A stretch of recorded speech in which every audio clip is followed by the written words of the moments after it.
नमस्कार, आप देख रहे हैं एवन उत्तराखंड। आपके साथ हूं मैं सदफ फातिमा। खबरों की शुरुआत करने से पहले नजर डालेंगे हेडलाइंस पर। बीजेपी अध्यक्ष महेंद्र भट्ट ने लगाया कांग्रेस नेताओं पर लोगों को भटकाने का आरोप। बोले कोई भी शंकराचार्य नहीं है मंदिर के विरोध में, कांग्रेस पर लगाया विघ्न डालने का आरोप।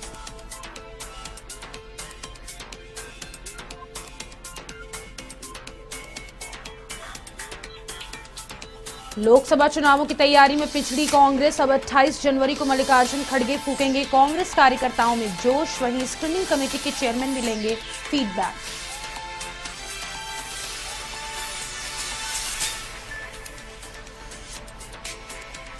उत्तराखंड के मंदिरों में भी सफाई अभियान शुरू। 22 जनवरी को रामलला की प्राण प्रतिष्ठा से पूर्व सजाएंगे सभी मंदिर।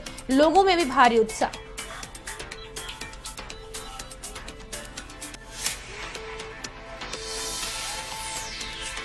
जंगल छोड़कर गुलदार का शहरी इलाकों में विचरण बढ़ने से दहशत। कैनाल रोड पर बच्चे पर किया जानलेवा हमला। लोगों के चिल्लाने से भागा गुलदार।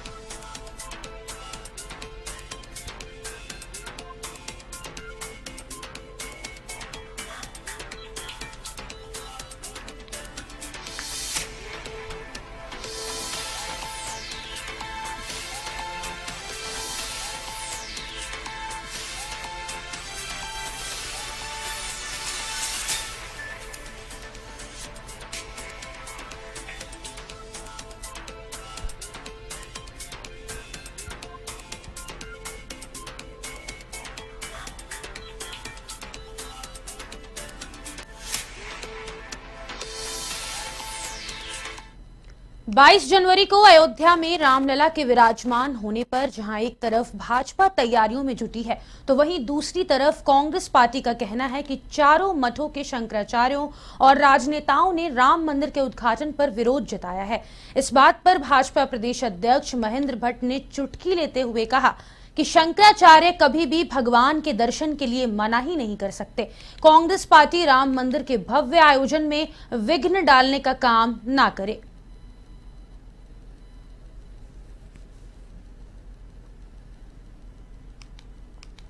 अरे कभी भगवान के दर्शन के लिए मनाही नहीं कर सकते। उनके सब अनुयायी दर्शन करेंगे। तिथि तय करना शंकराचार्य का अपने पीठ का उनका पक्ष रहता है। कौन सी किस तिथि को वो जाएंगे, उनका स्वरूप है। निमंत्रण देना राम ट्रस्ट का काम था और जरूरी नहीं कि सब लोग जो निमंत्रण जिस दिन मिले उसी दिन सब लोग जाए। लेकिन कांग्रेस जिस प्रकार की बयानबाजी कर रही है, तो मुझे अब ऐसा लगता है कि एक कालखंड होता जो ऋषि मुनि तपस्या करते थे और उनके तपस्या को भंग करने के लिए उस समय राक्षस शक्तियां काम करती थी। आज वही भूमिका कांग्रेस की है।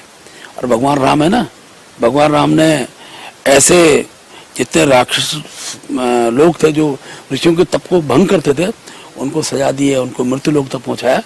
आज कांग्रेस को चेतना चाहिए कि हम भगवान राम के पुण्य कार्य में जो ऋषि। लोकसभा चुनाव नजदीक है, ऐसे में एक तरफ जहां भाजपा के बड़े नेता उत्तराखंड शिरकत कर चुके हैं, तो वहीं कांग्रेस का कोई बड़ा चेहरा नजर नहीं आया, जिसको लेकर लगातार सवाल किए जा रहे थे। लेकिन अब आखिरकार 28 जनवरी को कांग्रेस के राष्ट्रीय अध्यक्ष मल्लिकार्जुन खड़गे उत्तराखंड के दौरे पर आ रहे हैं, जिसको लेकर कांग्रेस ने तैयारियां भी तेज कर दी है। कांग्रेस प्रदेश अध्यक्ष करण माहरा ने कहा कि 28 तारीख को मल्लिकार्जुन खड़गे का उत्तराखंड दौरा प्रस्तावित है। साथ ही उन्होंने बताया कि 26 तारीख को कांग्रेस के स्क्रीनिंग कमेटी के चेयरमैन भक्तचरण दास देहरादून आ रहे हैं और 27 तारीख को ऑल इंडिया मैनिफेस्टो कमेटी भी यहां पहुंच रही है। 26 तारीख को आदरणीय भक्तचरण दास जी जो हमारे स्क्रीनिंग कमेटी के चेयरमैन हैं, वो भी देहरादून आ रहे हैं। और 27 तारीख को हमारी ऑल इंडिया जो मैनिफेस्टो कमेटी है वो भी यहाँ आ रही है, उसका एजेंडा भी सेट हुआ है। और 28 तारीख को आदरणीय खड़गे जी आ रहे हैं। हमारे लिए सौभाग्य इस बात का है कि एक ऐसा कार्यकर्ता जिसने बूथ से अपनी शुरुआत की थी, 1969 में वो अपने ब्लॉक के अध्यक्ष बने और ब्लॉक अध्यक्ष से हल्के हल्के सोपानों को बढ़ते हुए राष्ट्रीय अध्यक्ष तक पहुंचे हैं।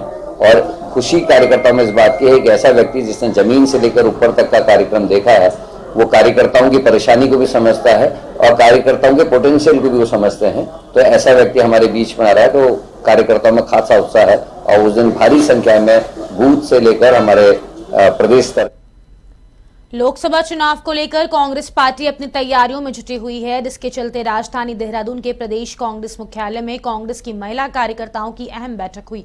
इस दौरान महिला कांग्रेस की प्रदेश अध्यक्ष ज्योति रौतेला ने कहा कि लोकसभा चुनाव के लिए ब्लॉक स्तर और विधानसभा स्तर पर महिला सम्मेलन आयोजित करने के लिए प्रदेश वरिष्ठ उपाध्यक्ष, प्रदेश महासचिव और सचिव की जिम्मेदारी दी गई है। साथ ही उन्होंने कहा कि 15 फरवरी से पहले हम प्रत्येक लोकसभा में 5-5 महिला सम्मेलन आयोजित कराएंगे, जिससे क्षेत्र की ज्यादा से ज्यादा महिलाओं को कांग्रेस पार्टी से जोड़ सकें।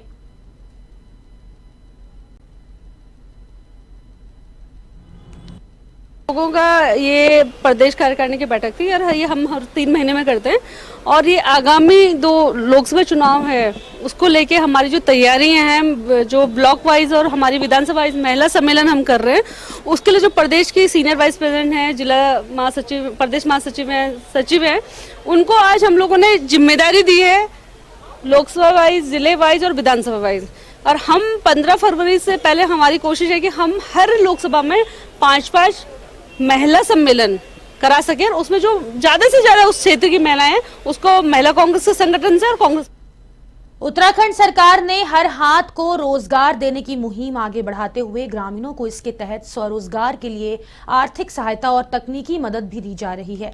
विकास खंड पौड़ी के अमकोटी गांव में परियोजना की ओर से 15 अति गरीब परिवारों को रोजगार शुरू करने के लिए 35-35 हजार रुपए के चेक वितरित किए गए। इससे पहले मल्ली गांव में 12 परिवारों को 35-35 हजार रुपए की धनराशि के चेक दिए जा चुके हैं। रीप परियोजना में अभी तक कुल 27 परिवारों को यह धनराशि दी जा चुकी है और कुल चयनित 54 लाभार्थी को रोजगार चलाने के लिए यह धनराशि दी जाएगी। इस दौरान पौड़ी ब्लॉक प्रमुख दीपक खुकशाल ने अल्ट्रा पुअर परिवारों की महिलाओं को चेक वितरित किए। उन्होंने कहा कि रीप परियोजना गरीब तबके को आर्थिकी से जोड़ने के लिए बेहतर प्रयास है। वहीं रीप के ब्लॉक अकाउंटेंट मोहन कुमार ने बताया कि बकरी पालन, गाय पालन, मुर्गी पालन के साथ दुकान संचालन के लिए आर्थिक सहायता प्रदान की गई है।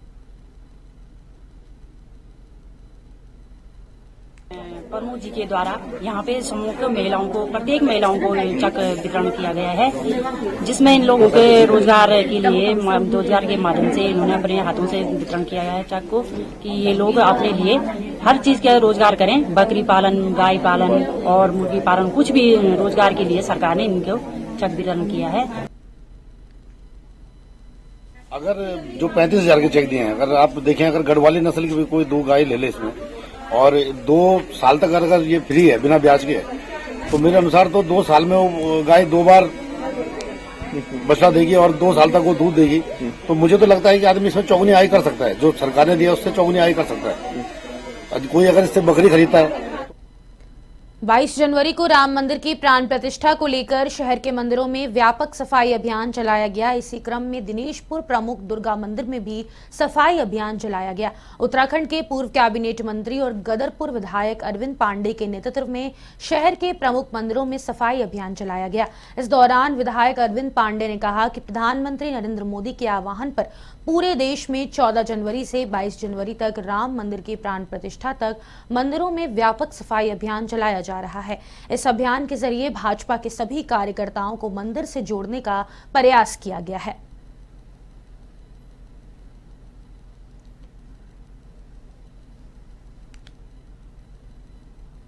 भगवान श्री राम अपने महल में विराजमान होंगे, उससे पहले देश के जितने मंदिर हैं, देवी स्थान हैं, उन सबको व्यक्ति अपने कर्मचारियों से नहीं, खुद भगवान का एक कर्मचारी बनकर सभी देवालयों की स्वच्छता करनी है, सफाई करनी है, उनके निर्देश के पालन। ऋषिकेश कोतवाली क्षेत्र की सबसे महत्वपूर्ण आईएसबीटी पुलिस चौकी लंबे समय से बिना प्रभारी के संचालित हो रही है। प्रभारी नहीं होने की वजह से फरियादियों को कोतवाली के चक्कर काटने पड़ रहे हैं। आईएसबीटी पुलिस चौकी की विवेचना भी फिलहाल लंबित चल रही है। इस मामले में एसएसपी अजय सिंह का कहना है कि जल्द ही चौकी को प्रभारी मिल जाएगा। इसके अलावा 4 धाम यात्रा सीजन के दौरान यात्रा पंजीकरण कार्यालय परिसर में अस्थायी पुलिस पिकेट और चौकी खोलकर उसमें पर्याप्त स्टाफ भी रखने की बात कही है।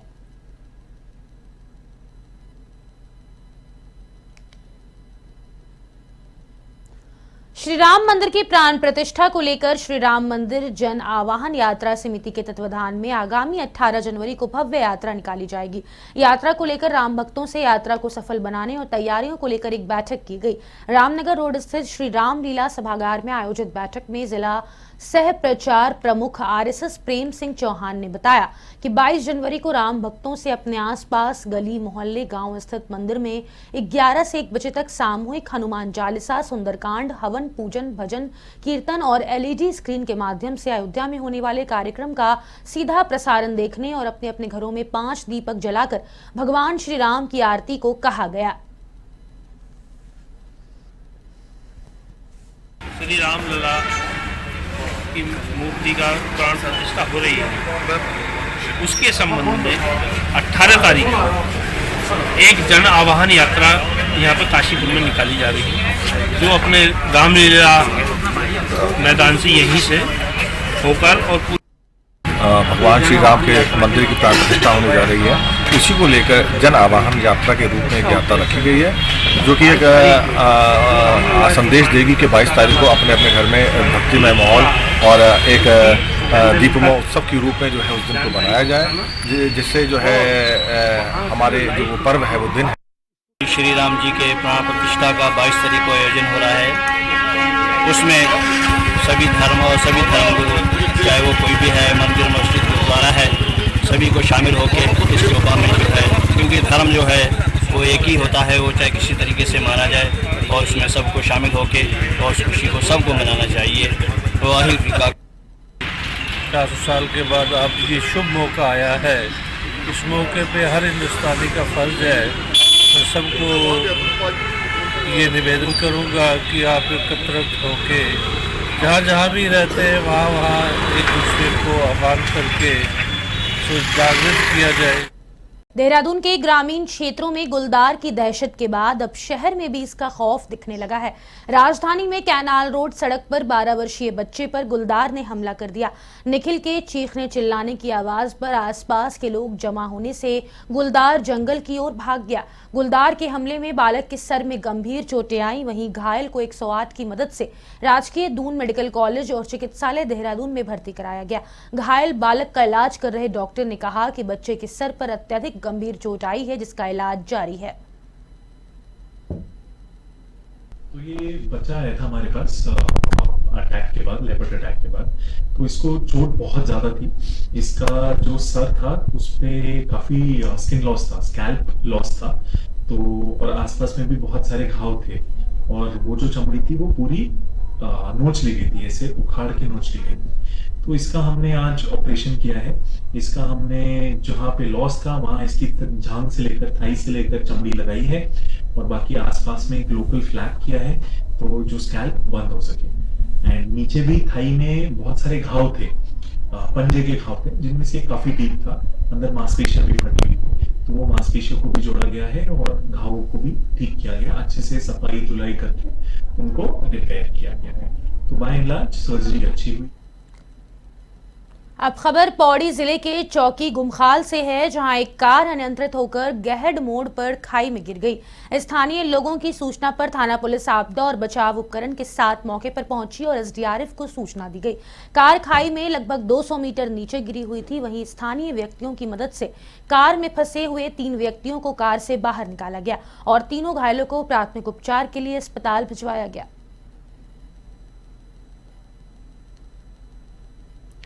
और फिलहाल के लिए A1 उत्तराखंड में बस इतना ही। मुझे दीजिए इजाजत। नमस्कार।